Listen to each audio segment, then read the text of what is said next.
Hello everyone, welcome back. In this video I want us to look at the odds and ends. So what we do against g3, bishop c4, bishop d3, f3, a4, h3, basically all the sort of things that in practice you might play against.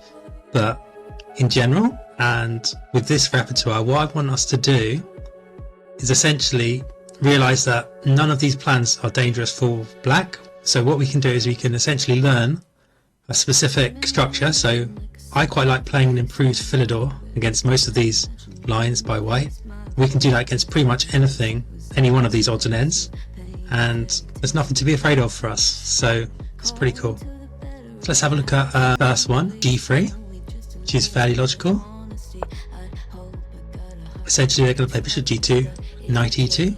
So against this, we can either play e5 straight away, if you don't mind an ending, but let's just go knight d7 first, so that we can keep it the queens on.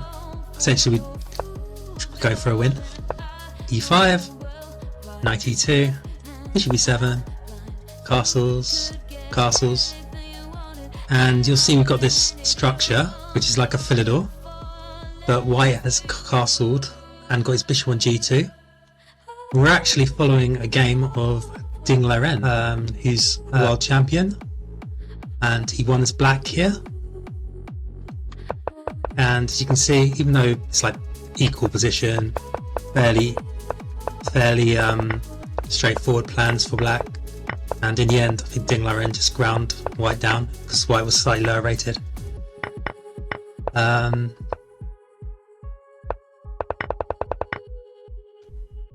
So there's nothing wrong with this approach. Now you have some freedom in this lines. So for example, if you don't like the way Ding Liren played it, feel free to play with slightly slower. So we could play rook e8, queen c7, a6 rather than b5, but there's nothing wrong with the way Ding Liren played. And essentially we're just completely equal here. Our white's basically just trying to play a safe game, and we've got a Philidor set up where most of white's dangerous plans aren't available. And what you'll tend to find is, as you play more of the Czech Pirc, you're going to know this type of structure. So we see this pawn e5, pawn d6, queen on c7. You're going to learn this structure. We're going to, in the future videos, we're going to look more and more games so that you're more familiar with this sort of structure. We're going to see how grandmasters win these type of structures. And then that's going to mean that you're going to be on a better foot than your opponent, who probably doesn't really know the structure very well. That's how we're going to win these equal positions, because all the pieces are on the board still. So even though it might not look that exciting because we both got kings on the same side, we've all got all our pieces on the board. We haven't even exchanged anything. So this sort of position is really suited to one side winning. It's just who's going to make the mistakes. So going back, so this is nothing to worry about. Now what do we do against bishop d3, which I find is quite a common move actually in practice. It's actually the fourth most popular move in the lichess database. Now here, again, this move isn't particularly dangerous because white doesn't really have any threats, and it sort of isn't a very useful move. If you want to play something else, if you want to go for a normal Pirc, you can, because essentially you'd be playing a normal Pirc without the most dangerous white lines there.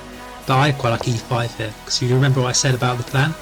It's going to go knight d7, queen c7, bishop e7, castles, and essentially we're going to play a Philidor structure. And this bishop on d3 is not really that great. So let's say they play, I don't know, knight f3 here maybe. Then we could even start thinking of moves like bishop g4. And after, I don't know, bishop e3, knight d7, we've actually transposed into the video we did on the classical, if you remember. And remember we scored really well in that line, like over 50%. Now if they play slightly more carefully, let's say they play, I don't know, bishop e3, we've got knight g4. So if they play something like h3 to stop anything on here, just play bishop e7, castles, knight d7, queen c7, same plan that we talked about before. So you're completely fine here. Okay, what do we do? They play bishop c4. I know a lot of players get a bit worried when they see a move like bishop c4, they're worried about f7, because it's our natural weak point. Combine that with e5, can be a bit scary, right? But luckily this move c6 means that we can effectively just get an equal position straight away. I mean, just d5. I mean, we're scoring 53% from this position in the lichess database, and in the Masters database we're scoring 100%. Yeah, so I mean, white has nothing better here than to play bishop d3, really.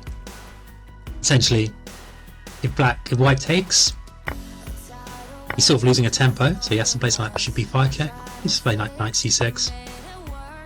And okay, it's a bit dull, isn't it, this position, but at the same time, we're scoring higher than white here in a lot of games. So it's had, you see it, 201,000 games. And yeah, this is completely fine. So we're just going to continue, maybe play a bishop out, get out e6, bishop e7, castles, or something like that. But I personally don't really rate bishop c4. I mean, in this position, if you really want to stop the symmetry and you really want to play for a win, maybe even e6 works. So here, you're going to play d5, but if they take, you're going to go with the e pawn. So this is an idea if you want to go for a win. It scores slightly worse for black, but still pretty highly. Still, you know, way higher than average at 46%. It's a way you can stop the symmetry. But like I say, just d5 play. You can even play b5 here. But anyway, so let's have a look at b5, bishop b3, and b4. It gets a bit crazy. Certainly possible. Certainly possible. So all in all, bishop c4 is no worries. Bishop d3, no worries. Now what about bishop e2? Which is an interesting move because it sort of floats the idea of g4, which is interesting. I don't think it's going to happen in practice, but they could do that. And here we just do e5 or knight d7, depending on your preference. So e5, if you don't mind playing a queenless middle game, this is completely equal. It actually scores 51% for black, so no, that's not really too dangerous because this structure. So let's have a look at this, shall we? It looks dead equal, and it is equal, but this pawn on e4 can come out attack. Bishop b4 coming, and I think our king is very safe here. We go king c7 at some point, and all our pieces have really nice harmony. Whereas white's kind of not so much. But you don't have to go into this at all.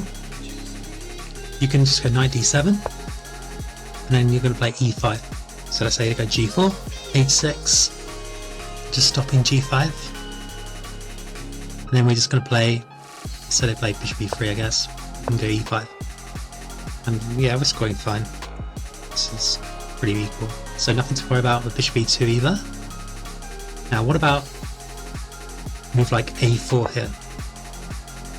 So a4 is quite a normal reply. I've had this against me a few times over the board. It's just it's trying to be sensible. It's basically saying to himself, white's saying, okay, you're threatening e5 potentially, so I'm just going to stop you playing b5 and I'm going to play positionally. Now the problem with this move a4 and is that white's sort of not going to castle queenside very often when he's played a4. Like, so he's basically saying that he's going to castle kingside, which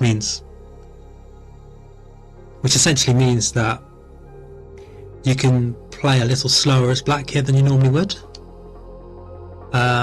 So I'm not going to recommend queen a5, although queen a5 is perfectly good. So that's the most common move in both the Masters and the lichess database, and if you want a crazy game, it's perfectly good. But I'm going to actually recommend just being consistent here. I'm not worried about going into a Philidor where white's played a4, because that's not really dangerous for us. So we can go play a4 can go play e5 next move. We can even play e5 straight away. This is quite good. Again, takes. This queen ending isn't anything to worry about, but if you are worried about it, just play knight d7 first.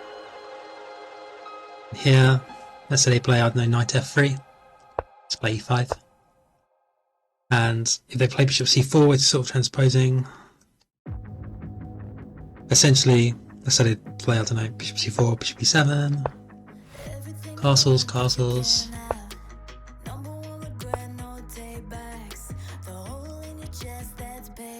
And we've actually transposed into a very well-known line in Philidor, where White has played this move, which isn't one of the most dangerous lines. It's actually just completely, well, it's basically equal. But again, we're going to play queen c7, and we're going to, as we play more the Czech Pirc, we're going to know these lines, and we're going to know these plans a lot better than our opponent. So that's how I'd play it. So we've got a nice choice. I mean, queen a5, if you want to keep it crazy, is perfectly possible. But personally, when I play it against it, I tend to play knight d7 and just go e5, because I mean, I rely on my middle game. I think we've got, as we play the Czech Pirc a lot, we'll know the middle game quite well. Whereas with a4, queen a5, it's perfectly good, it scores perfectly well for black. We're just going to play e5 next, and just like we did against all the f4 ideas, I mean, it could even transpose to a bad line for white if he's not careful. But after, say, I don't know, bishop d2, e5, knight f3, bishop g4. I think black scores pretty well, so this is definitely an option. So other ideas, so obviously e5 isn't very good here, because we can just take it. Let's just have a look at this. And here, just knight g4. And it's fairly equal, but I actually think black's slightly better here. Maybe that's just me. Just try and get on e5. So nothing to worry about there. If they play h3, then we can transpose into the Philidor if we want, with an early e5. So let's say knight d7, e5. Again, h3 is not a very useful move in the Philidor, so it's nothing to worry about. F3. This is actually, F3 I find is actually relatively common. It's maybe like the 7th or 8th most common move. So here again, knight d7 is quite a nice move. We're just going to play e5. So let's say bishop e3. So he's trying to play like a sort of a same-ish or 150 attack. But again, as we saw in previous videos against bishop e3, this isn't particularly effective normally against our setup, because we're very, very solid here. Let's have a look at the Masters database here. Queen c7.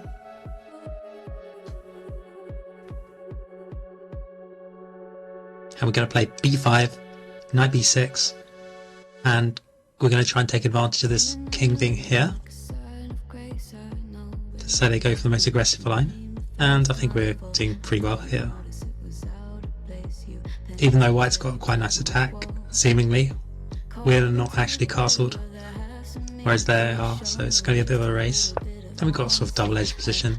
So against f3 again, we're just going to go knight d7, bishop e3 has got to be the best move. And here, e5 is the key move. So essentially again, just going to go queen c7, bishop e7, maybe castle, or maybe if they go castle queenside, we're going to go b5, b4. So again, no problem for us at all. So I think that's sorted out most of the moves they can play against us. If they try d5 here, yeah, I don't think I've ever played against this move before. It's very rare. We can see lichess database is not even on one of the moves, but I guess it's possible.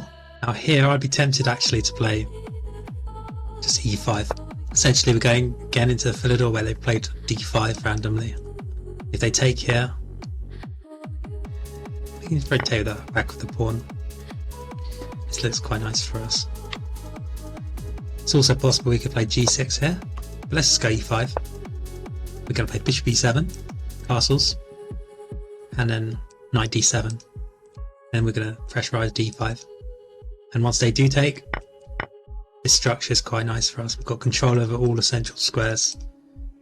And in the future, in the middle game, we're going to get our rook onto b2 and stuff. So e5 looks pretty nice. And if they take e6, we can just take back with the bishop. And yeah, I don't think this is very good for white, to be honest. So knight f3, maybe bishop e7. Again, just going to castle.